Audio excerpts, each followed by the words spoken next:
One, two, one, two, three, four.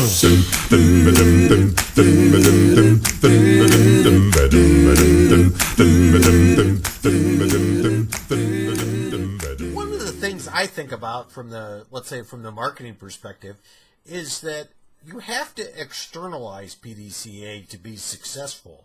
And you have to have continuous improvement in your marketing, but also the companies that you work with, you have to be willing to share that knowledge and pull an and-on cord for a customer as a company saying, I don't know something that I need to know from you. To develop that culture and that relationship, that teamwork between them, is really what I think is the essence of marketing today, is where it needs to go. I think you're absolutely correct. I think you're totally right. And engineering is a problem we have because when you work with an engineering product, you can't ask the customer.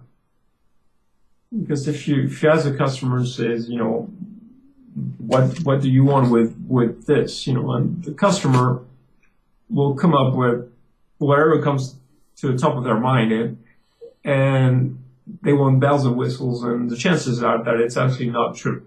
In terms of, yes, they do want them, but they've never used it. And to me, it's a difference between the brilliance of Google.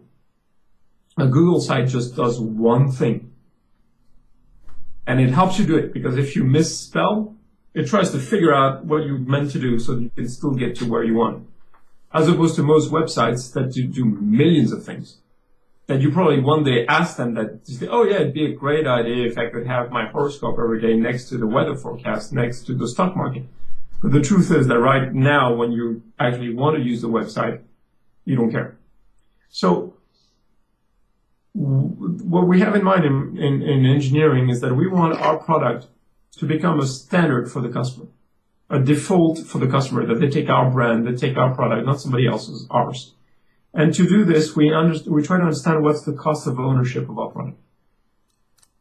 And through the use of the cost of ownership, we figure out not so much what the people say they want, but what they really do value in their use of the product. And these things are the things we try to deliver value on. So again, the whole thing about PDCA is linked to the Kaizen in terms of what do you apply PDCA to? Because if you start applying PDCA to everything, you just go crazy. You just bog down. It's just too complex. You have to be very clear in what you're seeking to learn with PDCA, I think. I think that's a good way to put it and to sum it up, because I've seen where someone has went and asked a customer and they come back with a list of all the things that they want on this particular product, and you can't build it in the price range that the customer's going to pay for it. But if you go out and ask the customer to define his needs clearly, you can engineer the product to fulfill his needs. And that you can do in a price, within the price. Very, very ambitious. What I do is I get my engineers to go out and ask their customers, is there one thing that really pisses you off about the product? Just tell me one thing that you have a problem with this product, just one. And you come back with one and you fix that. And then you start again. So again, this is what we're talking about Kaizen. You have to do it in very small steps.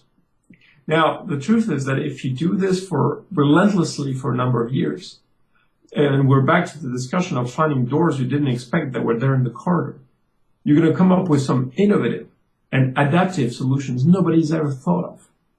But it's a Kaizen. Tomorrow's product has to be better than today by a small step. So we ask the customer, listen, if there's one thing that we could fix for you on this product, what would it be? And they'll tell you one thing they can tell you. They'll tell you three things, and you can sum up, again, all the data into one thing. We say, okay, let's fix this one. Then you start again. So we're saying to be effective and to do it outside and externalize it, it's best to go ahead and bottle it up into smaller iterations that you can manage and you can handle, because you can't do everything at once. I think there are really two radical ways of looking at this. Companies often look at markets, and they want to come up with a killer app. They want to come up with a product that takes everything in the market. So what they do is they take all the new technologies out there, everything a competitor has, they take it, they put it in their product. And of course, they don't master any of this very well. So that the product comes out, it's like, I think we discussed this already. If you take the body of a Ferrari and the engine of a Porsche and the interior of a Toyota, whatever, and then you put all this together as a car, you wouldn't get a very good car. But in fact, this is what many people do in terms of this idea that they want to get to the market. We think very differently. We take our product and we want it to be a standard of the customer. So we take to the main customer type and say, guys, this is what you're already buying. This is good. If there was something we could do to make this product better for you, what would it be? And you fix that in small iterations. And you end up in a different place. So yes, I would completely agree with you on this one. Well, I think it's kind of funny what you just said there, because you gave a perfect description of how most government contracts and government bids are written. They take the best of like 4 or 5 different companies and they combine them in the bid so that it comes close that nobody can build it. Okay. And they wonder why the price is high.